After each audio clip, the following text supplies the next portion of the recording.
Good evening, students. I hope you all are doing well. Today our study topic is Indian economy 1950 to 1990 second part, starting from agriculture points. जो हमारा 5 year plans का जो topic था या 1950 से लेकर 1990 तक की जो इकोनॉमी के 5 ईयर प्लान्स के जो कॉमन फीचर्स थे और जो गोल्स थे उनके बारे में हम ओवरऑल स्टडी कर चुके हैं। कितने टाइप्स की इकोनॉमी होती है, उन इकोनॉमी में किस तरीके से जो है प्रॉब्लम्स आती हैं और उन प्रॉब्लम्स को किस तरीके से सॉल्व किया जाता है, और हमने जो इकोनॉमी के अंदर मिक्स्ड इकोनॉमी अपनाई उसके क्या रीज़न थे वो सारा हम ऑलरेडी कर चुके हैं। तो उसके बाद मेन जो टॉपिक आता है हमारा वो है agriculture. First of all features of agriculture, कि एग्रीकल्चर के मेन फीचर्स क्या थे इंडियन इकोनॉमी में जब पीरियड हमारा 1950 का और 1990 के बीच का जो पीरियड था, तो उस टाइम में जो है एग्रीकल्चर के क्या फीचर्स थे। अगर मैं आपको अगर पूरा कंप्लीट बताऊं तो 1960s का जो मिड पॉइंट था, यानी 1966 में ग्रीन रेवोल्यूशन आ चुकी थी, लेकिन उससे पहले जो है क्या फीचर्स थे और किस वजह से जो है हमारी जो एग्रीकल्चर सिस्टम था वो स्टेगनेंट था। तो फर्स्ट ऑफ ऑल जो पॉइंट आता है वो है लो प्रोडक्टिविटी। लो प्रोडक्टिविटी किस वजह से थी? लो प्रोडक्टिविटी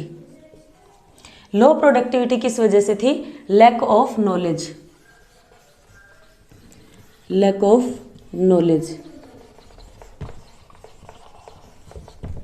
कि नॉलेज की कमी थी लोगों के अंदर, ना उनके पास कोई टेक्नोलॉजी थी, ना ही कोई इतनी एजुकेशन थी कि वो जो है अपना इसके अंदर रिफॉर्म कर पाएँ या कोई सोयल की फर्टिलिटी बढ़ाने के लिए कुछ इक्विपमेंट यूज़ कर पाएँ। इतनी जो है नॉलेज नहीं थी, ना ही हमारे पास इस तरीके का कोई रिसोर्स था। तो इस वजह से लैक ऑफ नॉलेज की वजह से जो हमारी प्रोडक्टिविटी थी, प्रोडक्टिविटी लो होने का मतलब क्या है? प्रोडक्शन कैपेसिटी जो होती है, प्रोडक्शन कैपेबिलिटी जो होती है लैंड की, वो बिल्कुल डाउन थी। तो ये इसी वजह से था। तो लो प्रोडक्टिविटी का रीज़न मेन था लैक ऑफ नॉलेज, और इस वजह से हमारी जो एग्रीकल्चर थी वो बिल्कुल स्टेगनेंट। सेकंड जो फीचर था हमारी एग्रीकल्चर का उस टाइम में वो था डिसगाइज्ड अनएम्प्लॉयमेंट। डिसगाइज्ड अनएम्प्लॉयमेंट क्या होता है? मोर पीपल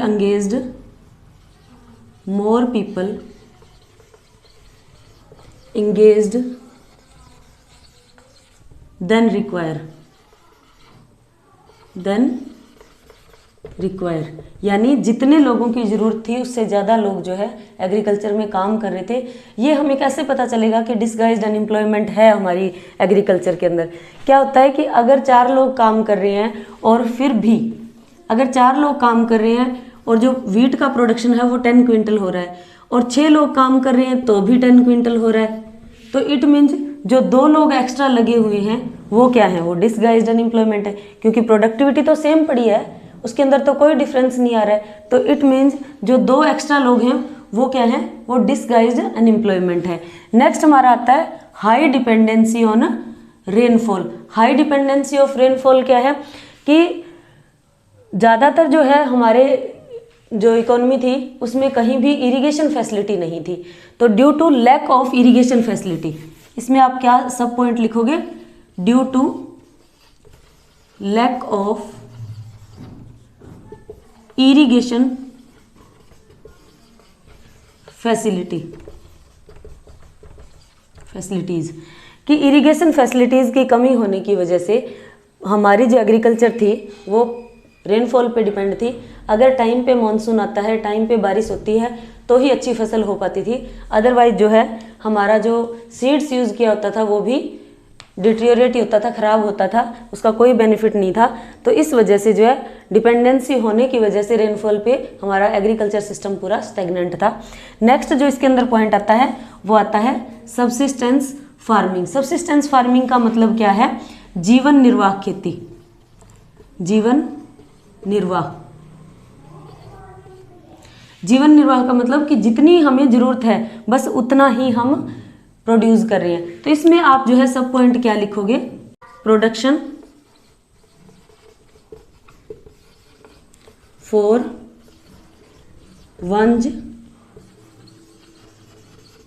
रिक्वायरमेंट, यानी प्रोडक्शन क्या हो रहा था कि उतना ही प्रोडक्शन हो रहा था जितनी एक आदमी की रिक्वायरमेंट है या जितनी एक फैमिली की रिक्वायरमेंट है, उतना ही प्रोडक्शन हो पा रहा था।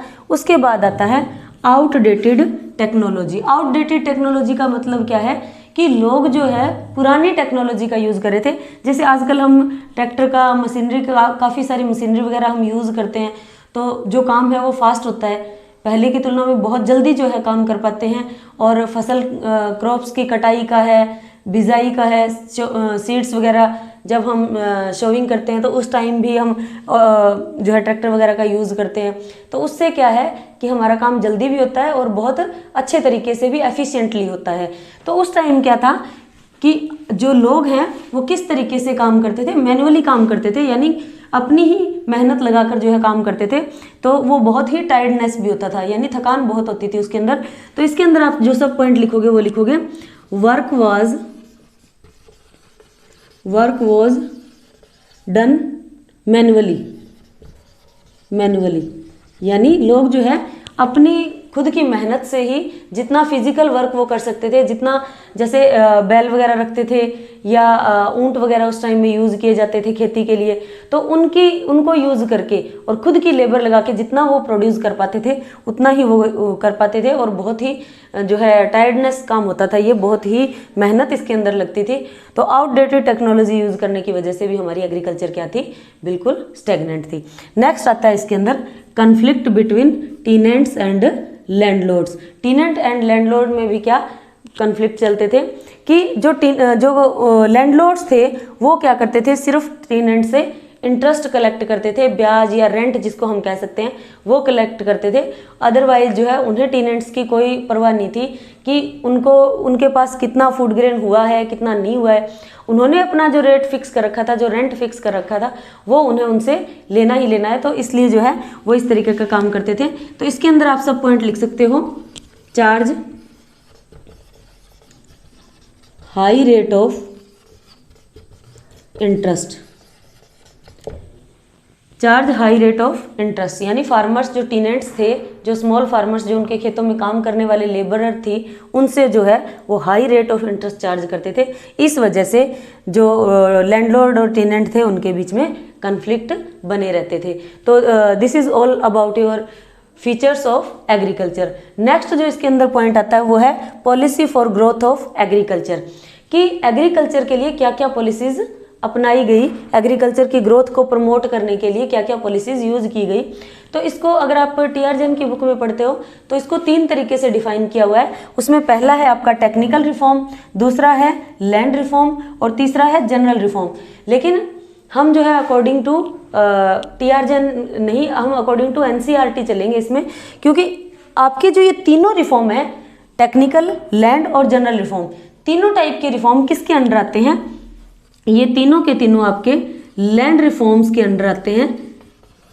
इन्हीं पॉइंट्स को जो है उन्होंने सब पॉइंट्स में डिवाइड कर दिया है। जैसे अगर कोई मशीनरी वगैरह में चेंज किया है तो वो टेक्नोलॉजी में डाल दिया, और HYV सीड्स वगैरह जो हैं, और दूसरा जो है लैंड के अंदर जो कंसोलिडेशन किया गया या लैंड सीलिंग की गई, वो सारा किस में डाल दिया उन्होंने, लैंड रिफॉर्म के अंदर डाल दिया। और जनरल के अंदर कुछ एक इरिगेशन फैसिलिटीज़ वगैरह वो सारी जनरल के अंदर डाल दी। तो हम जो है इसके अंदर नहीं करेंगे, बल्कि हम ये वाले पॉइंट करेंगे, लैंड रिफॉर्म के अंदर जो है हम सारा लेके चलेंगे।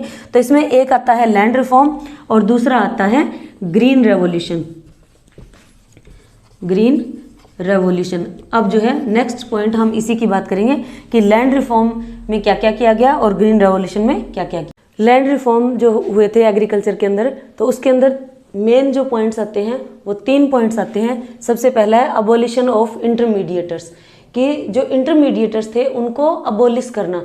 जैसे आपको मैंने कई बार क्लास में भी बताया है कि जो ज़मींदार थे वो क्या करते थे, वो टेनेंट्स को, जो लेबरर थे उनको लैंड दे देते थे और उनसे रेंट कलेक्ट करते थे, और रेंट कलेक्ट करके किसको देते थे, ब्रिटिश गवर्नमेंट को।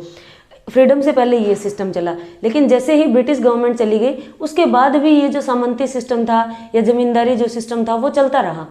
उस टाइम फिर क्या हुआ कि जो छोटे फार्मर्स थे उन्होंने क्या किया, बीच में जो है लैंडलॉर्ड्स ने क्या रखा, बीच में एक टेनेंट्स की तरह ही एक लेबरर को और रखा, और वो क्या करते थे, एक दूसरे को रेंट प्रोवाइड करवाते थे और ज़मींदार जो है उस रेंट को कलेक्ट करता था। इट मीन्स खेती कोई और करता था, और उसका जो रेट और रेंट जो भी जाता था और उसके अंदर जो प्रोडक्शन जाता था होता था वो प्रोडक्शन सारा किसके पास जाता था, जमींदार के पास। तो जो ब्रिटिश गवर्नमेंट के टाइम में जमींदारी प्रथा थी या लैंड सेटलमेंट सिस्टम था, वो उनके जाने के बाद भी इंडिया की जो एग्रीकल्चर थी उसके अंदर अपना वजूद बनाए हुए था। तो उनको ख़त्म करना सबसे पहली जो है रिक्वायरमेंट थी हमारी इंडियन एग्रीकल्चर की। तो फर्स्ट ऑफ ऑल आता है अबॉलिशन ऑफ इंटरमीडिएटर्स। तो अबॉलिशन ऑफ इंटरमीडिएटर्स है, इसके अंदर जो है कुछ एक सब पॉइंट मैं आपको राइट करवाऊंगी, लेकिन इससे पहले हमें एक पॉइंट जानना जरूरी है कि लैंड रिफॉर्म किए गए वो क्यों किए गए। तो अगर ये कहा जाए कि वाई लैंड रिफॉर्म, कि लैंड रिफॉर्म क्यों किए गए, तो इसके अंदर because population dependency on agriculture, कि जो ज़्यादातर पॉपुलेशन थी इंडिया के अंदर उसका मेन जो प्रोफेशन था या मेन ऑक्यूपेशन था वो क्या था, एग्रीकल्चर था। तो ज़्यादातर जो पॉपुलेशन थी वो एग्रीकल्चर पे डिपेंड थी, इसलिए हमें एग्रीकल्चर में रिफॉर्म करने सबसे ज़्यादा ज़रूरी थे। अच्छा, उसके बाद जो दूसरा पॉइंट आएगा वो इसमें आप क्या राइट करोगे, दूसरा पॉइंट है objective of equity. Objective of equity, equity मतलब बराबर करना सभी को, सबके अंदर जो है इक्वालिटी लेके आना, जो कि इनइक्वालिटी जो हमारी इंडियन इकोनॉमी का एक हमेशा से ही मेन फीचर रहा है, उसको काफ़ी हद तक कम करने में भी इसकी वजह से हेल्प मिलेगी कि अगर लैंड रिफॉर्म कर दिए जाएंगे तो सभी को जो है थोड़ी थोड़ी लैंड प्रोवाइड करवाई जाएगी, जो उसके अंदर एक्चुअल में एग्रीकल्चर कर रहे हैं उन्हीं को वो लैंड प्रोवाइड करवाई जाएगी। वो सारे पॉइंट मैं अभी आपको बताऊंगी। तो जो वाई लैंड रिफॉर्म के अंदर आप 2 पॉइंट राइट कर सकते हो, because population depend on agriculture, second objective of equity. तो ये 2 पॉइंट जो है आप इसके अंदर राइट पॉइंट है। जो फर्स्ट पॉइंट है हमारा अबॉलिशन ऑफ इंटरमीडिएटर्स, तो इसके अंदर आप 3 सब पॉइंट राइट कर सकते हैं। सबसे पहले तो इसका मेन पॉइंट क्या बनेगा, incentive to the tillers, incentive to the tenants या टीलर्स, कुछ भी राइट कर सकते हो, tenants for improvement in land. यानी अगर इंटरमीडिएटर्स को ख़त्म कर दिया जाएगा बीच से, तो जो छोटे छोटे फार्मर्स हैं उनको ये इंसेंटिव मिलेगा कि वो लैंड के अंदर कुछ रिफॉर्म करें, कुछ उसकी सोयल फर्टिलिटी को इंक्रीज करने के लिए कुछ इन्वेस्टमेंट करें उसके अंदर, और उससे क्या होगा कि हमारी लैंड की जो फर्टिलिटी है वो इंक्रीज होगी। दूसरा इसका जो है बेनिफिट क्या हुआ कि अराउंड 200 लैक्स जो फार्मर्स थे, 200 lakhs farmers direct linked with government, direct linked with government, कि 200 लाख के करीब जो फार्मर्स थे इंटरमीडिएटर के अबॉलिशन की वजह से गवर्नमेंट के डायरेक्ट लिंक में आ गए। तीसरा इसका जो मेन जो बेनिफिट था वो ये था टू इंक्रीज आउटपुट, कि अगर अब जो इंटरमीडिएटर्स हैं उनको ख़त्म कर दिया जाएगा बीच से, तो टेनेंट्स को कुछ इंसेंटिव मिलेगा, वो लैंड के अंदर रिफॉर्म करेंगे, और फार्मर्स जो है गवर्नमेंट के डायरेक्ट लिंक में आए, उसकी वजह से उन्हें फाइनेंशियल सपोर्ट भी मिला, और फिर क्या हुआ, उसकी वजह से जो आउटपुट था वो इंक्रीज हुआ। उसके बाद हमारा जो नेक्स्ट पॉइंट है वो आता है लैंड सीलिंग। लैंड सीलिंग का क्या मतलब होता है, साइज जो होता है लैंड का उसको एक फिक्स कर देना, कि लैंड का जो साइज है उसको फिक्स कर देना। यानी इसमें आप क्या सब पॉइंट लिखोगे, जैसे पहला पॉइंट इसका मेन जो मीनिंग है वो है fixing the size of land, size of land, यानी लैंड का जो साइज है वो फिक्स कर दिया गया कि आप जो है कितनी लैंड अपने पास रख पाओगे। लैंड सीलिंग का मेन ये मोटिव था, क्योंकि जो बड़े बड़े जमींदार थे उनके पास कई 100 एकड़ जमीनें थी, और जो फार्मर्स थे उनके अंदर जो है एज ए लेबरर की तरह काम करते थे, और उनको कोई उसका बेनिफिट नहीं मिलता था, और जितना उसके अंदर प्रोडक्शन होता वो उन जमींदार के पास चला जाता। तो फार्मर्स की कंडीशन जो है बहुत बुरी थी उस टाइम में। तो गवर्नमेंट ने क्या रिफॉर्म किया, लैंड सीलिंग का जो है उन्होंने रेगुलेशन निकाला कि साइज जो है फिक्स किया जाएगा कि एक आदमी कितनी ज़मीन के ऊपर जो है अपना खेती कर सकता है, कितनी ज़मीन खुद संभाल सकता है, उसी के अकॉर्डिंग उसके पास लैंड रखी जाएगी। उससे एक्स्ट्रा जो लैंड होगी वो उससे ले ली जाएगी और उन टिलर्स को, उन फार्मर्स को दे दी जाएगी जो लैंडलेस हैं, जिनके पास एक भी टुकड़ा ज़मीन का नहीं है। तो इसके अंदर जो मेनली आप सब पॉइंट लिखेंगे वो सब पॉइंट ये होंगे। पहला जो है इसके अंदर आप लिखोगे allotted the land to landless, यानी पहला पॉइंट आप लिख सकते हो इसके अंदर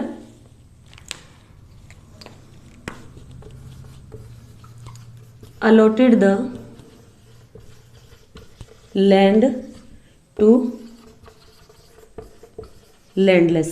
सेकंड जो पॉइंट है वो आप इसमें लिखोगे कि promote equity between farmers. Farmers के अंदर जो है या एग्रीकल्चर के अंदर इक्विटी लेके आना, बराबर की हिस्सेदारी लेके आना सभी की। थर्ड जो इसके अंदर पॉइंट है वो आप लिखोगे reduce concentration, reduce concentration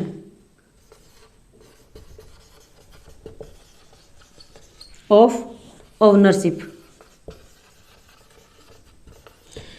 concentration का मतलब क्या हो गया यहाँ पे कि जितने भी फार्मर्स थे उन फार्मर्स को अगर डिवाइड कर दी जाएगी लैंड, जो है प्रॉपर डिस्ट्रीब्यूट कर दी जाएगी, तो किसी एक के हाथ में कंसंट्रेशन नहीं रहेगी, सारी जो लैंड है वो डिवाइड हो जाएगी सबके अंदर।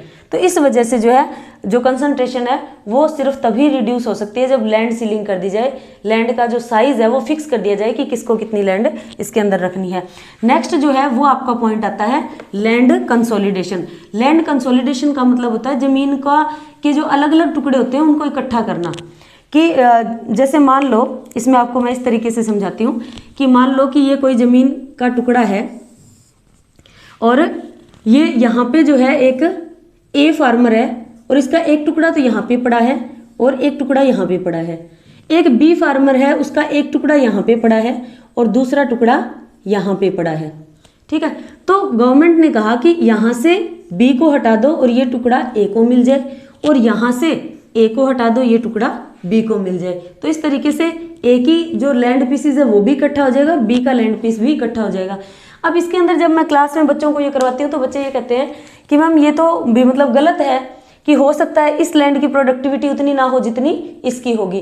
तो इसके अंदर बच्चे आपको क्या समझना है कि जो रूल एंड रेगुलेशंस निकाले गए थे उनके अंदर भी सारे रूल रेगुलेशन नॉर्म्स सब कुछ फॉलो किया गया था कि अगर इसकी प्रोडक्टिविटी कम है और इसकी ज़्यादा है, या इसकी कम है और इसकी ज़्यादा है, तो उन चीज़ों को भी नॉर्मलाइज किया गया था, चाहे वो मनी की फॉर्म में किया जाए। फिर हो सकता है कि अगर ये लैंड फर्टाइल है और ये कम फर्टाइल है तो इसको थोड़ा सा ज़्यादा हिस्सा मिल जाएगा, या फिर ये हो सकता है कि ये जो फार्मर है इसको अगर प्रोडक्टिव लैंड मिल रहा है तो ये इसको कुछ कंपनसेशन दे देगा उसके बदले में।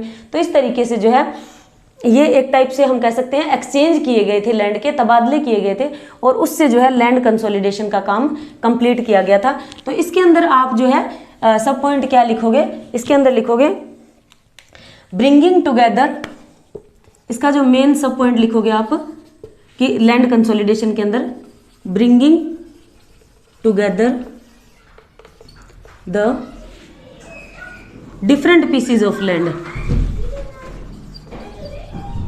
डिफरेंट पीसीज ऑफ लैंड, कि जो अलग अलग डिफरेंट पीसीज हैं लैंड के उनको इकट्ठा करके जॉइंट कर देना, ताकि जो भी इंफ्रास्ट्रक्चर हम अपनी एग्रीकल्चर के अंदर लेके आए, जो भी न्यू टेक्नोलॉजीज हम लेके आए, तो उसका बेनिफिट मिले। लैंड का जो इंफ्रास्ट्रक्चर है उसको स्ट्रॉन्ग बनाने के लिए, उसके अंदर और ज़्यादा प्रोडक्टिविटी क्रिएट करने के लिए ये सब किया गया। अब जैसे मान लो कि अगर एक छोटा सा टुकड़ा यहाँ पड़ा है, एक छोटा सा टुकड़ा यहाँ पड़ा है, और हम मॉडर्न टेक्नोलॉजी यूज़ करना चाहते हैं, हम ट्रैक्टर का यूज़ करना चाहते हैं, कंबाइन का यूज़ करना चाहते हैं, तो कहाँ इस एक टुकड़े में आप यूज़ कर पाओगे। और अगर यही आपके दो सेम टुकड़े इकट्ठे हो जाते हैं तो आप इस पूरे टुकड़े में न्यू टेक्नोलॉजी को अच्छे से यूज़ कर पाओगे, अदरवाइज नहीं कर पाओगे, ना उसका बेनिफिट ले पाओगे। तो इस वजह से जो है ये सारे के सारे गवर्नमेंट ने जो है रूल रेगुलेशंस बनाए थे ताकि लैंड के अंदर जो इंफ्रास्ट्रक्चर है उसको स्ट्रॉन्ग किया जाए। तो ये थे मेन आपके 3 पॉइंट लैंड रिफॉर्म के अंडर।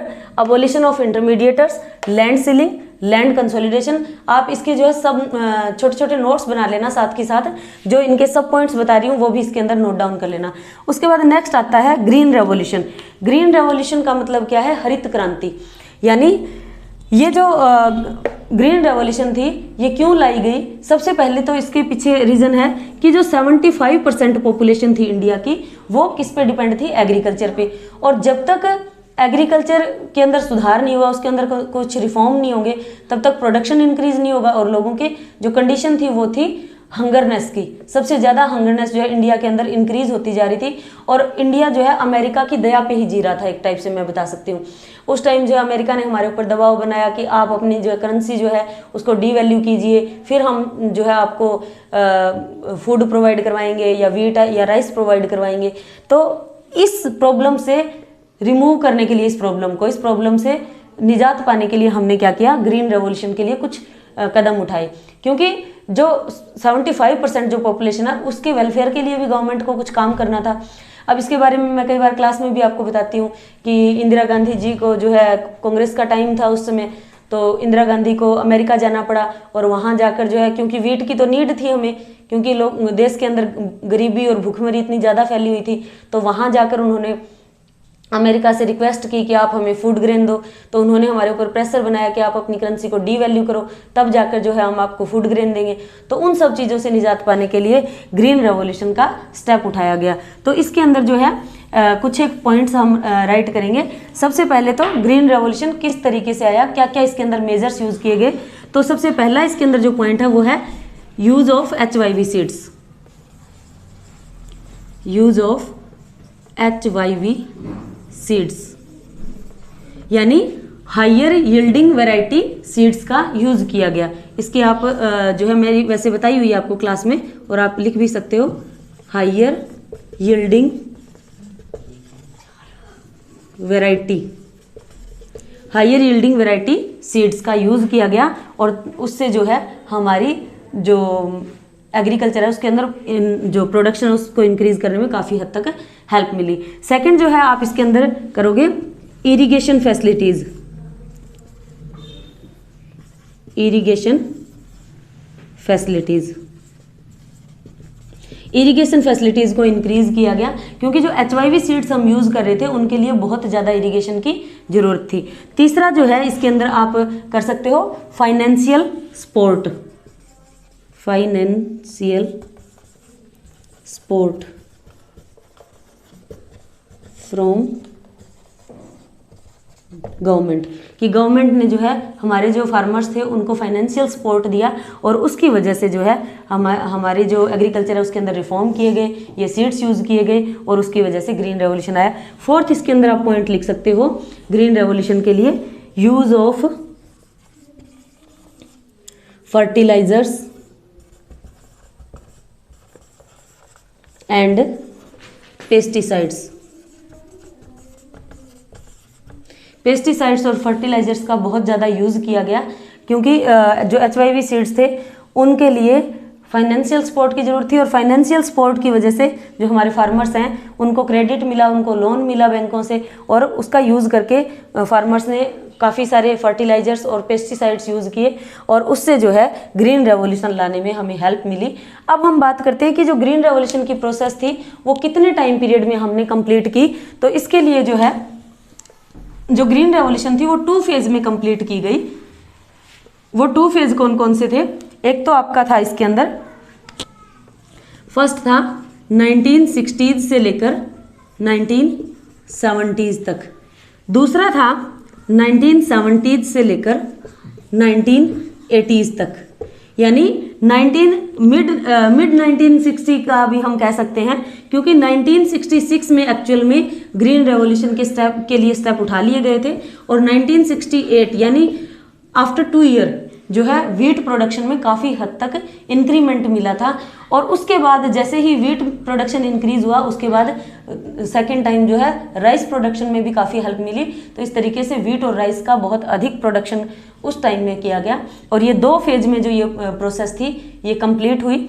इसके बाद हम बात करते हैं कि जो ग्रीन रेवोल्यूशन थी उसके लिए और कौन कौन से एरिया में स्टार्ट हुआ। जैसे मैंने फर्स्ट फेज का कहा, तो फर्स्ट फेज में क्या हुआ था कि उन एरियाज को चूज किया गया था जिनके अंदर इरिगेशन फैसिलिटी हमें आसानी से मिल सकती है। तो इसके लिए जो स्टेट चूज किए गए वो पहला था पंजाब, आंध्र प्रदेश और एक था इसके अंदर तमिलनाडु। तमिलनाडु। तो ये जो है 3-4 स्टेट ऐसे थे जिनके अंदर काफ़ी हद तक ग्रीन रेवोल्यूशन के इफेक्ट आए, बेनिफिट मिले। और हम कह सकते हैं केरला और वेस्ट बंगाल में भी काफ़ी हद तक जो है इसके बेनिफिट आए। तो इस तरीके से फर्स्ट फेज़ के अंदर ये हुआ। और सेकंड फेज़ में क्या हुआ, सेकंड फेज़ के अंदर जो HYV सीड्स थे वो ओवरऑल इंडिया के अंदर स्प्रेड हो गए थे और पूरे इंडिया के अंदर इसका बेनिफिट मिलना स्टार्ट हुआ था। तो उसके बाद जो ग्रीन रेवोल्यूशन में मेन प्रॉब्लम्स थी वो क्या थी या इसके इफ़ेक्ट क्या आए, वो चीज़ें अब इसमें हम करेंगे। तो इसके ऊपर जो है आप सब हेडिंग बना लेना, इफ़ेक्ट्स ऑफ ग्रीन रेवोल्यूशन। ये जो है इसके ऊपर हेडिंग बनेगी इफ़ेक्ट्स ऑफ ग्रीन रेवोल्यूशन। यहाँ पे मैं राइट कर देती हूँ, इफ़ेक्ट्स ऑफ ग्रीन रेवोल्यूशन। ठीक है, तो इसमें सबसे पहला क्या है, attaining marketable surplus. Attaining marketable surplus से क्या मतलब है कि पहले तो फूड ग्रेन इतना होता था कि हमारा जो सब्सिस्टेंस लाइफ है वही नहीं चल पा रही थी, जीवन का जो गुजारा होता है, जो लाइवलीहुड है वही नहीं चल पा रहा था। लेकिन जैसे ही ग्रीन रेवोल्यूशन आई, हरित क्रांति आई, तो वीट और राइस का प्रोडक्शन इतना इंक्रीज हुआ कि जो फार्मर्स थे उन्होंने अपने कंजप्शन के लिए रखने के बाद उनके पास काफ़ी सरप्लस बच गया। तो उसको हम क्या बोलेंगे, अटेनिंग मार्केटेबल सरप्लस, यानी उस सरप्लस को मार्केट के अंदर सेल करके उससे जो है फार्मर्स की इनकम को इंक्रीज करने में काफ़ी हद तक बेनिफिट मिला। नेक्स्ट आता है बफर स्टॉक ऑफ फूड।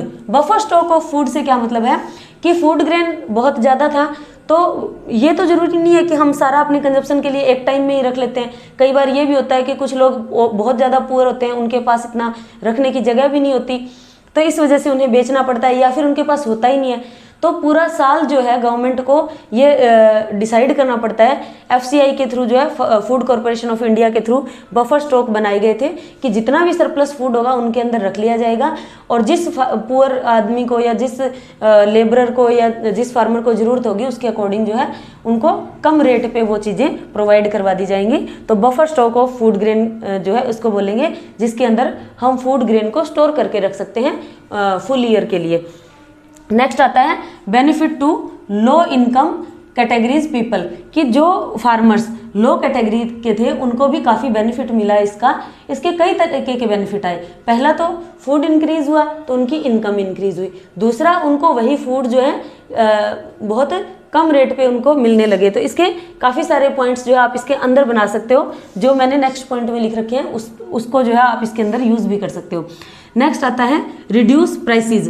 अब फूड ग्रेन बहुत ज़्यादा हो गए तो उनके जो प्राइस बहुत ज़्यादा हाइक थे वो अब डिक्रीज हो गए, क्योंकि आप देखो कि जब सप्लाई ज़्यादा होती है किसी गुड की तो उसके रेट भी कम होते हैं, और सप्लाई कम होती है तो उसके रेट हाई होते हैं। तो फूड ग्रेन जब इतना ज़्यादा इंक्रीज हो गया, इतना ज़्यादा इन्हांस हो गई हमारी प्रोडक्टिविटी, तो इस वजह से फूड ग्रेन बहुत ज़्यादा हो गया और उस वजह से जो प्राइसेस थे वो क्या हो गए, रिड्यूस हो गए।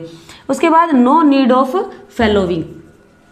ग्रीन रेवोल्यूशन का एक इफेक्ट और क्या आया कि हमें फेलोविंग की जरूरत नहीं थी। अब फेलोविंग क्या होता है, देखो बच्चे 10th क्लास में भी मेरा ये जो है SST में हम करते हैं और आपको बताया जाता है कि फेलो लैंड कौन से होते हैं। तो फेलो लैंड रखने की जरूरत नहीं थी। अब फेलो लैंड कौन से होते हैं कि पहले क्या होता था कि हमारे पास कोई पेस्टिसाइड्स नहीं थे, फर्टिलाइजर्स नहीं थे, तो हमें क्या करना होता था, जैसे मान लो एक 6 मंथ के एक पीरियड के अंदर या 1 ईयर के एक पीरियड के अंदर अगर हमने 2 क्रॉप्स एक एरिया के अंदर ले ली है एक लैंड के अंदर, तो उसको खाली छोड़ना होता था। और उसको खाली छोड़ के जब उसकी प्रोडक्टिविटी दोबारा से गेन हो जाती थी तब उसमें दोबारा से जो है क्रॉप्स वगैरह ग्रो की जाती थी। तो जो लैंड टाइम पीरियड के लिए, कुछ टाइम पीरियड के लिए जिसको खाली छोड़ा जाता है उसको बोलते हैं फैलो लैंड। तो अब हमें जो है फैलो लैंड की कोई ज़रूरत नहीं थी। तो यहाँ पे इसका जो मेन पॉइंट बनेगा नो नीड ऑफ फैलोविंग, या आप ये भी लिख सकते हो no need of fallow lands. तो अब हमें जो है फैलो लैंड की ज़रूरत नहीं थी, क्योंकि जो सीड्स हम यूज़ कर रहे थे, जो फर्टिलाइजर्स वगैरह हम यूज़ कर रहे थे, उससे क्या था कि हम हर साल जो है बहुत अच्छी फसल ले सकते थे उनका यूज़ करके।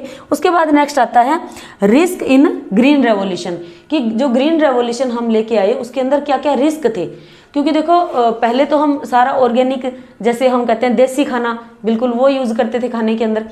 लेकिन जैसे जैसे ग्रीन रेवोल्यूशन के अंदर हम HYV सीड्स, जिसको हाइब्रिड सीड बोलते हैं आजकल हम, तो हाइब्रिड सीड्स वगैरह यूज़ करने लगे, फर्टिलाइजर्स यूज़ करने लगे, तो इसके बहुत सारे जो है नेगेटिव इफेक्ट आने लगे। और आज अगर हम देखें तो आज तो बहुत इसका गलत इफेक्ट हमारे बॉडी पे, फिजिकल हेल्थ पे आ रहा है। आप देख रहे हो कैंसर जैसी बीमारियां जो है बहुत ज़्यादा इंक्रीज हो रही हैं।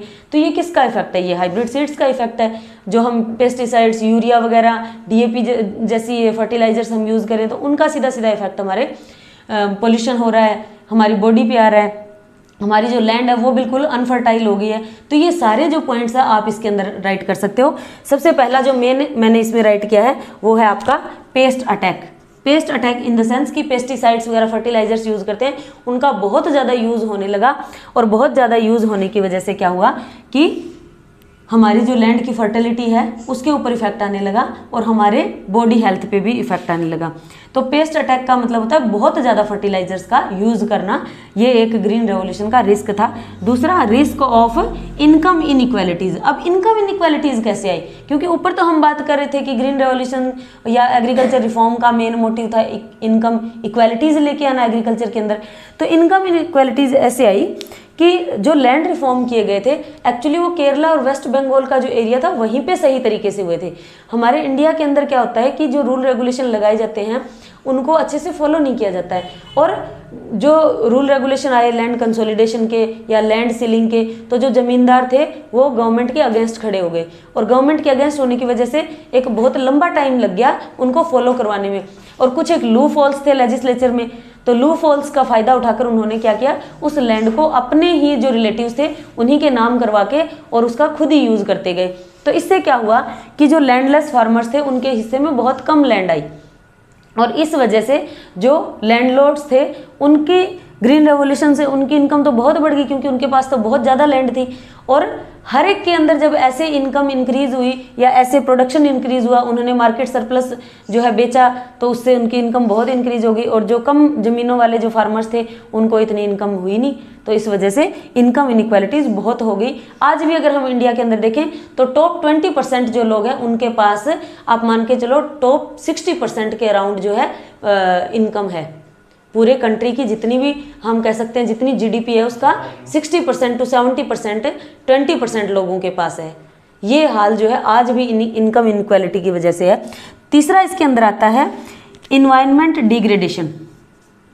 इन्वायरमेंट डिग्रेडेशन का मतलब क्या है कि ज़्यादा पेस्ट वगैरह या ज़्यादा जो है फर्टिलाइजर्स वगैरह ये यूज़ करने की वजह से क्या हुआ, हमारे इन्वायरमेंट के ऊपर भी इसका नेगेटिव इफेक्ट आने लगा और पोल्यूशन बहुत ज़्यादा इंक्रीज हो गया।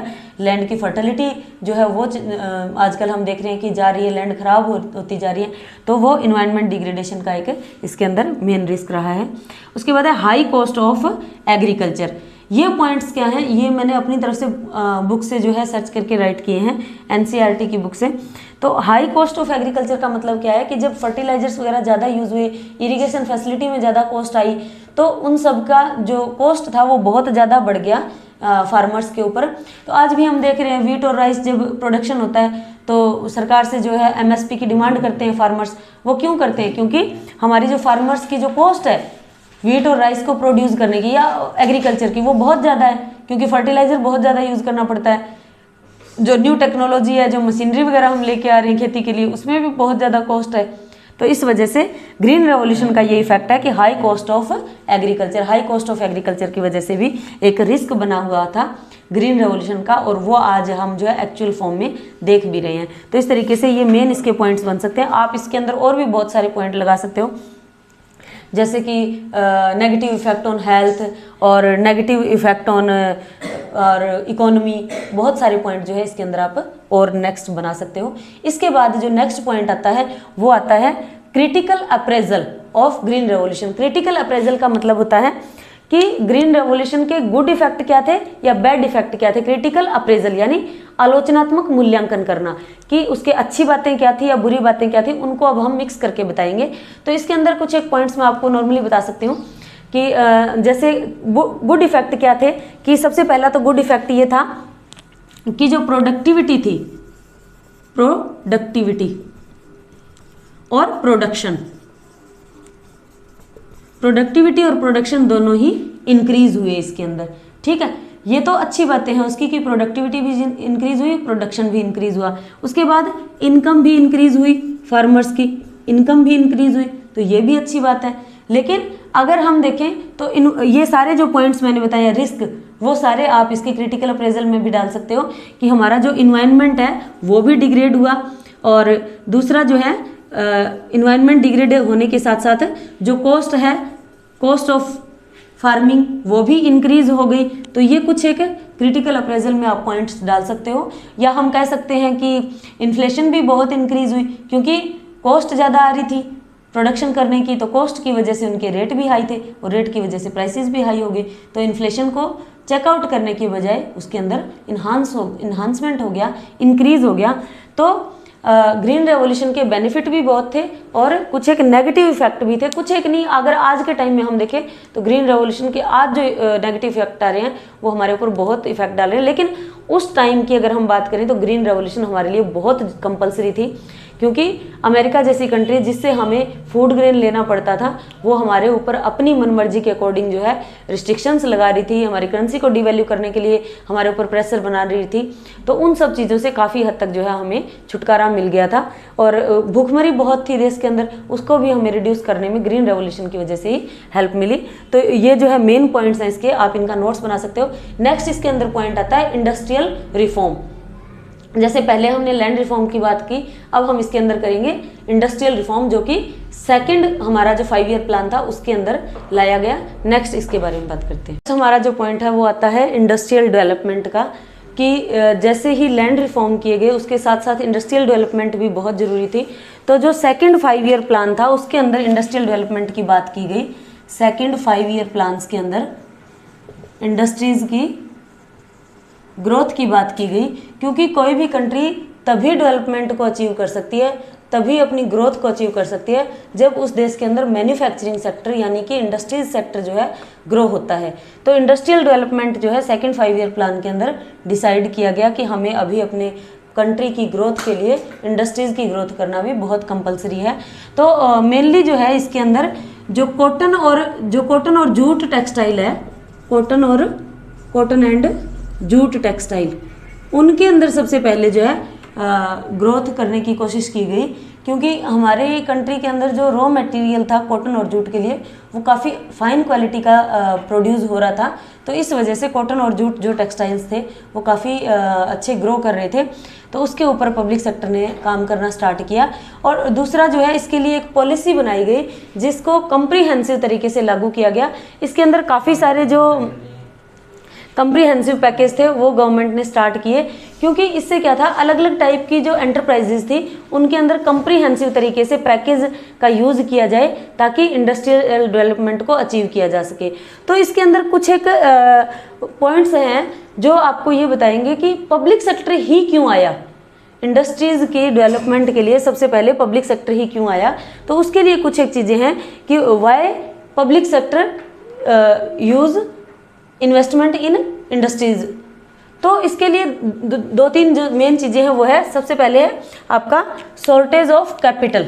सबसे पहला पॉइंट क्या आता है, shortage of capital with private sector, कि प्राइवेट सेक्टर के पास इतना इनकम या इतना पैसा नहीं था जितना कि हमारी जो इंडस्ट्रीज है उनकी ग्रोथ के लिए रिक्वायरमेंट थी। तो इस वजह से जो है पब्लिक सेक्टर को इसके अंदर अपना जो है शेयर लगाना पड़ा या पब्लिक सेक्टर को इसमें आगे आना पड़ा। दूसरा क्या था, lack of incentive for private sector. अब गवर्नमेंट ने इतने सारे जो 1951 का जो रेगुलेशन एक्ट आया था, इंडस्ट्रियल पॉलिसी एक्ट, उसके अंदर इतने सारे रूल रेगुलेशंस बना दिए थे। इस वजह से प्राइवेट सेक्टर को कोई इंसेंटिव ही नहीं था कि वो जो है अपना कोई इंडस्ट्रीज़ के अंदर इन्वेस्टमेंट करें या ग्रोथ कर सकें, क्योंकि उनको प्राइवेट सेक्टर कब आएगा इंडस्ट्रीज़ में, जब प्रॉफिट होगा उनको। तो कोई प्रॉफिट मोटिव होता तो वो इसमें आगे आते। तो इस वजह से lack of incentive for private sector, because they don't have any profit motive, they don't have any incentive for the industries investment. Third इसमें है ऑब्जेक्टिव ऑफ सोशल वेलफेयर, कि जो गवर्नमेंट का जो मेन जो मोटिव था वो सोशल वेलफेयर करना था, यानी हमारी कंट्री के अंदर पुअर पॉपुलेशन ज़्यादा थी और उनके वेलफेयर के लिए पब्लिक सेक्टर को ही आगे आना पड़ा। तो इसके अंदर जो है 1951 का जो IPS एक्ट आया, इंडस्ट्रियल पॉलिसी रेगुलेशन, हम IPR बोलेंगे इसको, इंडस्ट्रियल पॉलिसी रेगुलेशन एक्ट। तो इसके अंदर क्या था, इस IPR के अंदर इंडस्ट्रीज का क्लासिफिकेशन किया गया। तो नेक्स्ट हमारा इसके अंदर पॉइंट आता है classification of industries. Classification of industries में क्या है, इसके अंदर 3 शेड्यूल बनाए गए, शेड्यूल ए, शेड्यूल बी और शेड्यूल सी। तो शेड्यूल ए के अंदर क्या था, शेड्यूल ए में सिर्फ वो इंडस्ट्रीज ओन्ड बाय स्टेट्स, इसमें वो आएंगी जो ओन्ड बाय स्टेट्स, स्टेट्स ने जिन जिन के ऊपर ओनिंग की थी, जिनका मालिकाना हक स्टेट के पास था यानी पब्लिक सेक्टर के पास था, वो सारी की सारी इंडस्ट्रीज शेड्यूल ए में डाली गई। उसके बाद शेड्यूल बी के अंदर जो है उसके अंदर भी 12 इंडस्ट्रीज थी, इसके ऊपर भी स्टेट ने जो है अपना इन्वेस्टमेंट किया, प्राइवेट सेक्टर इनके अंदर भी नहीं था।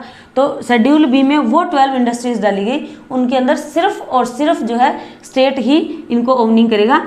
थर्ड जो है इसके अंदर रिमेनिंग सभी इंडस्ट्रीज आ जाएंगी, remain industries owned by private sector.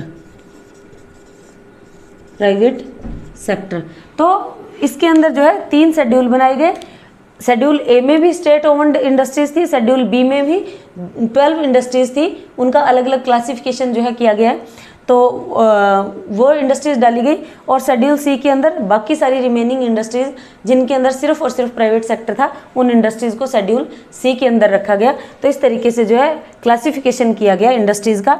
उसके बाद आता है industrial licensing scheme. Industrial licensing scheme में क्या था, हमारा जो रेगुलेशन एक्ट था 1951, उसके अंदर लाइसेंस स्कीम लेके आई गवर्नमेंट, और उस लाइसेंस के अकॉर्डिंग क्या था कि ना ही तो कोई नई इंडस्ट्रीज इसमें आएंगी। तो इसमें आप क्या डाल सकते हो, according to industrial licensing no new industries. तो ये जो है आपकी जनरल नॉलेज के लिए है ये पॉइंट कि नो न्यू इंडस्ट्रीज, इस एक्ट के अकॉर्डिंग कोई भी नई इंडस्ट्रीज नहीं आ पाएगी। अगर कोई इंडस्ट्रीज ओपन करना चाहता है, तो वो तभी ओपन कर सकता है अगर वो बैकवर्ड एरिया है, यानी कोई ऐसा स्टेट है जो काफ़ी बैकवर्ड है और उन एरिया के अंदर अगर कोई इंडस्ट्री ओपन करना चाहता है तो उसके लिए इजी होता था वो लाइसेंस लेना। और तीसरा इसके अंदर क्या था कि अगर वो इन्वेस्टमेंट करता है बैकवर्ड एरिया के अंदर और उस एरिया के अंदर वहाँ से जो है लेबर इंटेंसिव अगर इंडस्ट्रीज़ वगैरह ओपन करता है, तो उसके लिए जो है काफ़ी हेल्पफुल हो जाता था इन इंडस्ट्रीज़ को ओपन करना। तो इस तरीके से 1951 का जो रेगुलेशन एक्ट था उसमें ना ही तो कोई नई इंडस्ट्रीज आ सकती थी, अगर आती हैं तो उसके लिए उसको लाइसेंस लेना पड़ता था, और वो तभी उसको इजीली मिलता था जब वो बैकवर्ड एरिया में ओपन कर रहा है और लेबर इंटेंसिव इंडस्ट्रीज़ है, वहाँ के लोगों को अगर कोई एम्प्लॉयमेंट मिल रही है तभी ये पॉसिबल था। तो इसके लिए जो है ये रेगुलेशन एक्ट आया था, इसमें काफ़ी सारी रिस्ट्रिक्शंस थी प्राइवेट सेक्टर के लिए। उसके बाद कुछ एक पॉइंट्स आते हैं इंडस्ट्रियल लाइसेंसिंग के अकॉर्डिंग कि setting up of new industries, expansion of existing ones और डाइवर्सिफिकेशन ऑफ प्रोडक्शन। ये किस वजह से हुआ? ये पब्लिक सेक्टर की वजह से हुआ। पब्लिक सेक्टर ने इन्वेस्टमेंट किया तो उसकी वजह से नई इंडस्ट्रीज़ का सेटअप किया गया, और जो एग्जिस्टिंग इंडस्ट्रीज़ थी उनके अंदर प्रोडक्शन को इन्हांस किया गया, प्रोडक्शन का एक्सपेंशन किया गया, बढ़ाया गया। डाइवर्सिफिकेशन ऑफ प्रोडक्शन मतलब इंडस्ट्रीज़ के अंदर अलग अलग टाइप की इंडस्ट्रीज़ ओपन की गई और उसके अंदर प्रोडक्शन की वेराइटी, अलग अलग वैरायटी चेंज जो है बनाई गई। जैसे मान लो कि एक मार्कर है, वो मार्कर कई सारी कंपनी का आता है, अलग अलग वैरायटी का मार्कर आता है, तो वो क्या है, हमारे पास क्वालिटी होंगी अलग अलग टाइप की और हम उसमें से जो हमें बेटर लगेगी वो हम चूज करेंगे। तो इस तरीके से इंडस्ट्री सेक्टर के इंक्रीज होने की वजह से क्या हुआ, जो प्रोडक्शन था उसका डाइवर्सिफिकेशन किया गया। नेक्स्ट इसके अंदर जो पॉइंट आता है वो स्मॉल स्केल इंडस्ट्रीज पे आता है। तो इसमें पहले हमने किया था कि क्लासिफिकेशंस ऑफ इंडस्ट्रीज़, तो जो 1956 का IPR यानी इंडस्ट्रियल पॉलिसी रेजोल्यूशन आया था 1956 का, उसके अंदर जो क्लासिफिकेशन था वो किया गया था इंडस्ट्रीज़ का क्लासिफिकेशन। और उसके अकॉर्डिंग जो है शेड्यूल ए, शेड्यूल बी, शेड्यूल सी बनाए गए और इंडस्ट्रीज़ को अलग अलग शेड्यूल के अंदर डाला गया। जो जैसे कि मैंने आपको बताया कि जो शेड्यूल ए था उसमें एक्सक्लूसिव ओवर्न बाय स्टेट वो इंडस्ट्रीज़ आ जाएंगी। दूसरा जो सेकंड शेड्यूल बी था उसके अंदर जो इंडस्ट्रीज़ 12 इंडस्ट्रीज़ थी वो ओवन बाय स्टेट्स आ जाएंगी। और जो शेड्यूल सी था उसके अंदर जो प्राइवेट रिमेनिंग जितनी भी इंडस्ट्रीज़ है जो प्राइवेट सेक्टर के अंडर आते हैं उन सबको यूज़ किया गया। उसके बाद जो है इंडस्ट्रियल लाइसेंसिंग का यूज़ क्यों किया गया या इसके लिए क्या क्या ज़रूरत पड़ी, वो सारी चीज़ें इसके अंदर हम स्टडी करेंगे। सबसे पहले इंडस्ट्रियल लाइसेंसिंग जो है वो 1951 का जो IPR बना था, इंडस्ट्रियल पॉलिसी रेजोल्यूशन, इसके अकॉर्डिंग 1951 में इंडस्ट्रियल लाइसेंसिंग आई थी। तो ये क्यों लेके आए थे, किसके लिए लेके आए थे और इंडस्ट्रियल लाइसेंसिंग क्या होती है, तो इसके बारे में बात करते हैं।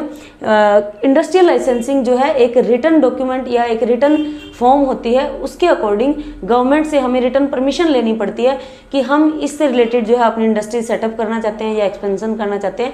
तो उससे जब तक रिटन परमिशन नहीं मिलती है तब तक जो है इंडस्ट्रीज ओपन नहीं हो सकती थी। तो इसके लिए जो है कुछ एक नियम या रूल रेगुलेशंस थे, वो क्यों लगाए गए थे। सबसे पहला इसमें setting up of new industries. अगर कोई प्राइवेट सेक्टर इंडस्ट्रीज को सेटअप करना चाहता है तो उसके लिए जो है उसको IPR 1951 के अकॉर्डिंग उसको लाइसेंस लेना पड़ता था अगर वो कोई न्यू इंडस्ट्री सेटअप करना चाहता है। फिर कहता है एक्सपेंशन ऑफ एग्जिस्टिंग वन, कि अगर वो अपनी एग्जिस्टिंग इंडस्ट्रीज का एक्सपेंशन करना चाहता है तो उसके लिए भी उसे लाइसेंस लेने की ज़रूरत थी। और हाँ, जो इंडस्ट्रियलिस्ट बैकवर्ड एरिया के अंदर अपनी इंडस्ट्री सेटअप करता था उसको इजीली जो है लाइसेंस मिल जाता था, अदरवाइज बहुत मुश्किल होता था लाइसेंस मिलना। तीसरा जो है, अगर कोई इंडस्ट्री अपने प्रोडक्शन को एक्सपेंड करके डाइवर्सिफिकेशन करना चाहती है, उसमें और अलग अलग टाइप के जो है प्रोडक्शन लेकर आना चाहती है, तो उसके लिए भी लाइसेंस की नीड होती थी। नेक्स्ट इसके अंदर जो टॉपिक आता है वो है अकॉर्डिंग टू इंडस्ट्रियल लाइसेंसिंग, क्या सिस्टम था इसके अंदर। तो जो इंडस्ट्रियल लाइसेंसिंग थी इसके अकॉर्डिंग नो न्यू इंडस्ट्रीज, की कोई भी न्यू इंडस्ट्रीज नहीं ओपन कर पाएगा विदाउट लाइसेंस। दूसरा क्या था कि अगर इकोनॉमिकली बैकवर्ड एरिया के अंदर, only in economically backward area, कि अगर बैकवर्ड एरिया के अंदर इंडस्ट्री सेटअप हो रही है और वो लेबर इंटेंसिव इंडस्ट्री है तो ही उस इंडस्ट्रीज को ओपन करने के लिए इजीली लाइसेंस मिल सकता था, अदरवाइज नहीं।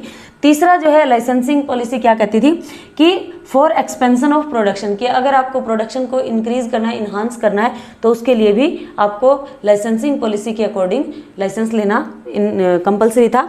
उसके बाद इसके अंदर आती है small scale industries. Industrial licensing के बाद जो पॉइंट है, क्योंकि गवर्नमेंट क्या करना चाहती थी कि स्मॉल स्केल इंडस्ट्रीज को इन्हांस करना चाहती थी, कि जो स्मॉल स्केल इंडस्ट्रीज होती हैं वो लेबर इंटेंसिव होती हैं, और अगर लेबर इंटेंसिव इंडस्ट्रीज ओपन होंगी तो उसके अंदर ज़्यादा से ज़्यादा जो लेबर है उसको ऑब्जर्व कर लिया जाएगा, और उससे क्या है, लोगों की इनकम इंक्रीज होगी और प्रोडक्शन भी इंक्रीज होगा।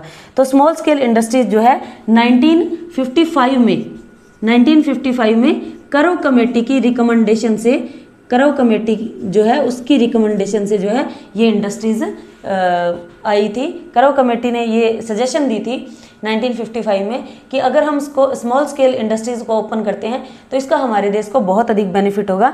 इससे क्या होगा, एक तो एम्प्लॉयमेंट जनरेशन, क्योंकि लेबर इंटेंसिव होती हैं तो एम्प्लॉयमेंट जनरेशन बहुत ज़्यादा होगी और लोगों की इनकम इनहांस होगी, और अगर प्रोडक्शन इंक्रीज होगा तो प्रोडक्शन के जो प्राइसेस हैं वो भी लो रहेंगे।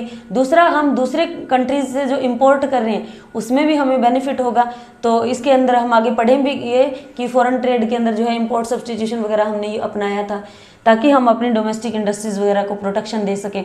तो वो सब जो है एम्प्लॉयमेंट जनरेशन होगा, स्मॉल स्केल इंडस्ट्रीज ओपन होंगी तभी ये बेनिफिट हो सकता है।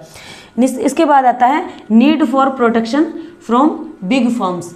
हमारी इंडस्ट्रीज जो स्मॉल स्केल इंडस्ट्रीज थी उनको बिग फार्म से भी प्रोटेक्शन देने की नीड थी, तो इसलिए भी जो है स्मॉल स्केल इंडस्ट्रीज को ओपन किया गया। और उसके बाद क्या होता है, इनकी ग्रोथ के लिए, स्मॉल स्केल इंडस्ट्रीज की ग्रोथ के लिए गवर्नमेंट ने क्या किया, उनको प्रोटेक्शन दिया, उनको फाइनेंशियल हेल्प दी, और जो बाहर की जो इंडस्ट्रीज हैं उनके ऊपर रिस्ट्रिक्शन लगाई गई, उनको रिजर्व कर दिया गया, डोमेस्टिक इंडस्ट्री को रिजर्व कर दिया गया कि आप ही इसके अंदर प्रोडक्शन करोगे, बाहर से जो है इसके ऊपर कोई भी कंपनी आकर इस चीज़ के अंदर प्रोडक्शन नहीं करेगी। तो इस तरीके से स्मॉल स्केल इंडस्ट्रीज की ग्रोथ के लिए इसमें काम किया गवर्नमेंट ने। उसके बाद नेक्स्ट पॉइंट आता है नेक्स्ट हमारा जो है इसमें फॉरेन ट्रेड पॉलिसी जो है वो अपनाई गई। फॉरेन ट्रेड का मतलब होता है एक्सपोर्ट और इंपोर्ट से रिलेटेड जितनी भी एक्टिविटीज़ हैं। एक्सपोर्ट मीन्स हमारे देश से हम दूसरे देश को कोई भी अपना गुड्स और सर्विसेज दे रहे हैं, और दूसरा है इसके अंदर इंपोर्ट्स, यानी फॉरेन ट्रेड में क्या इंक्लूड करेंगे हम, एक्सपोर्ट और इंपोर्ट। तो जब ये 1951 और 56 के जो IPR इंडस्ट्रियल पॉलिसी रेजोल्यूशंस आए, तो उसके अंदर जो है फॉरेन ट्रेड पॉलिसी का भी यूज़ किया गया, ये भी अपनाई गई, क्योंकि एक्सपोर्ट और इंपोर्ट से ही कोई देश स्ट्रॉन्ग हो सकता है। अब हमारी कंट्री में प्रॉब्लम ये थी कि ज़्यादा इंडस्ट्रियल प्रोडक्शन नहीं था, तो हमने क्या ट्रेड पॉलिसी अपनाई, हमने ट्रेड पॉलिसी यूज़ की इंपोर्ट सब्सटीट्यूशन की। इंपोर्ट सब्सटीट्यूशन का मतलब है कि जो गुड्स और सर्विसेज हम अपनी कंट्री के अंदर प्रोड्यूस कर सकते हैं उनको हम बाहर से ना मंगवाएं, बल्कि उसकी जगह हम अपनी कंट्री के अंदर उनका प्रोडक्शन करें। तो इंपोर्ट सब्सटीट्यूशन क्यों अपनाया हमने, इसके पीछे भी कई सारे रीज़न हैं और उनके बारे में हम जिक्र करेंगे। इससे पहले थोड़ा सा मैं बता देती हूँ प्रोटेक्शन के बारे में कि प्रोटेक्शन किस तरीके से दिया हमने इंडस्ट्रीज़ को। तो प्रोटेक्शन के लिए क्या किया गया, टैरिफ और कोटा वगैरह का यूज़ किया गया कि टैरिफ लगाए गए, यानी जो बाहर से कोई भी अगर बहुत ज़्यादा इंपोर्ट करता था उसके ऊपर बहुत ज़्यादा टैरिफ लगाए जाते थे। Tariff means tax rates high कर दी गई। और दूसरा इसका तरीका था कोटा यूज़ किया गया। कोटा मतलब जो भी सामान वहाँ से आता था उसकी एक लिमिट डिसाइड कर दी कि इससे ज़्यादा सामान जो आप बाहर की कंट्री से नहीं मंगवा सकते। तो टैरिफ और कोटा से जो है रिस्ट्रिक्शन लगाई गई, हमारी जो डोमेस्टिक जो इंडस्ट्रीज़ हैं उनको प्रोटेक्शन दिया गया। अब ये इंपोर्ट सब्सटीट्यूशन क्यों अपनाया या टैरिफ और कोटा से जो है हमारी इंडस्ट्रीज़ जो हैं उनको प्रोटेक्शन क्यों दिया, इसके पीछे भी काफ़ी सारे रीजन्स थे, तो उनके बारे में हम बात कर लेते हैं। सबसे पहला रीज़न क्या था कि हमारी इकोनॉमी को सेल्फ रिलायंट बनाना था हमें। सेल्फ रिलायंट का मतलब है कि जो गुड्स और सर्विसेज की हमें नीड है वो हम अपनी कंट्री में प्रोड्यूस कर सकें। दूसरा इसके अंदर आता है protection to domestic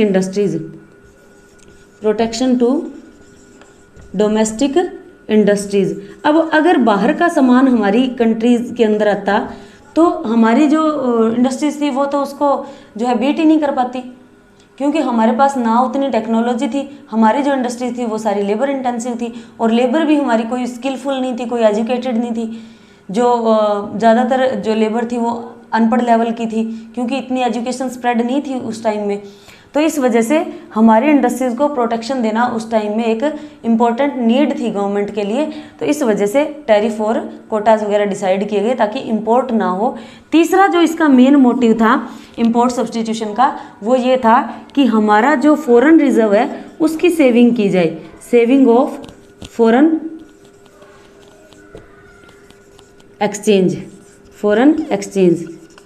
exchange reserve, यानी जो भी डॉलर्स वगैरह होते हैं फॉरेन एक्सचेंज रिजर्व RBI को जो रखना पड़ता है उसको सेव करना भी हमारे लिए उस टाइम एक इम्पोर्टेंट नीड थी। और वो तभी हो सकता था जब हम इंपोर्ट पे या लग्जरी गुड्स के इंपोर्ट पे बहुत ज़्यादा खर्चा ना करें, क्योंकि हमारे इंडिया में इनकम इनइक्वालिटीज़ तो हमेशा से रही है। और जो लैंडलॉर्ड्स होते थे वो क्या करते थे, उनके पास काफ़ी सारी ज़मीनें थी और ग्रीन रेवोल्यूशन की वजह से उनकी इनकम वैसे ही इन्हांस हो गई थी, तो वो क्या करते थे, बाहर की कंट्रीज से जो है सामान मंगवाते थे। तो उनके ऊपर रिस्ट्रिक्शंस लगाने के लिए गवर्नमेंट ने इंपोर्ट सब्सटीट्यूशन की जो पॉलिसी थी उसको अपनाया। और दूसरा जो है सेल्फ रिलायंट बनाना और प्रोटेक्शन देना डोमेस्टिक इंडस्ट्रीज़ को, ये सारा भी बहुत ज़रूरी हो गया था। तो इस वजह से इंपोर्ट सब्सटीट्यूशन की जो नीड है वो हमें थी। उसके बाद नेक्स्ट इसके अंदर आता है critical appraisal of industrial policy या इंडस्ट्रियल डेवलपमेंट। क्रिटिकल अप्रेजल का मतलब वही कि इसका आलोचनात्मक मूल्यांकन करना कि क्या इसके बेनिफिट हुए या क्या इसके नेगेटिव इफेक्ट आए। तो इसके बारे में हम बात करेंगे कि इसके क्या नेगेटिव इफेक्ट आए और क्या पॉजिटिव इफेक्ट आए। तो सबसे पहले मैं आपको थोड़ा सा पॉजिटिव इफेक्ट के बारे में बताती हूँ कि इसके पॉजिटिव इफेक्ट क्या क्या आए थे। पॉजिटिव इफेक्ट फर्स्ट पॉइंट है इसके अंदर कि 1950 से अगर हम देखें तो 1950 में हमारा जो मैन्युफैक्चरिंग सेक्टर था उसका या इंडस्ट्रियल जो सेक्टर था उसका जो शेयर था जीडीपी के अंदर वो सिर्फ 11.8 था। और अगर वही हम बात करें 1990 से 1991 तक तो ये इंक्रीज होकर कितना हो गया था 24.6% के अराउंड। तो इस तरीके से जो है हमें हमारी इकोनॉमी को 6% की ग्रोथ मिली थी, ग्रोथ कितनी मिली थी, 6% की ग्रोथ मिली थी। और इससे जो है हमारा जो इंडस्ट्रियल प्रोडक्शन था और जीडीपी में जो इंडस्ट्रियल प्रोडक्शन का जो शेयर था वो 11.8 से इन्हांस होकर 24.6% हो गया। आज भी अगर हम बात करें तो जो इंडस्ट्रियल सेक्टर है या मैन्युफैक्चरिंग सेक्टर है उसका अराउंड 25.92% के अराउंड जो है जीडीपी में शेयर है। एग्रीकल्चर का 13.9% और कोविड पीरियड के बाद थोड़ा सा इन्हांस हुआ एक बार 20 के अराउंड जो है इसका दिखा रहे हैं जो जीडीपी के अंदर एग्रीकल्चर का जो शेयर है। और इंडस्ट्री का सेक्टर एट प्रेजेंट कितना है, 25% के अराउंड आप इसके अंदर राइट डाउन कर सकते हो। दूसरा इसके अंदर हम क्या लिख सकते हैं, एक पॉइंट तो जैसे ये हो गया कि हमारा मैन्युफैक्चरिंग का जो प्रोडक्शन था वो इन्हांस हुआ, जीडीपी में इसका शेयर बढ़ा। दूसरा क्या हुआ, एम्प्लॉयमेंट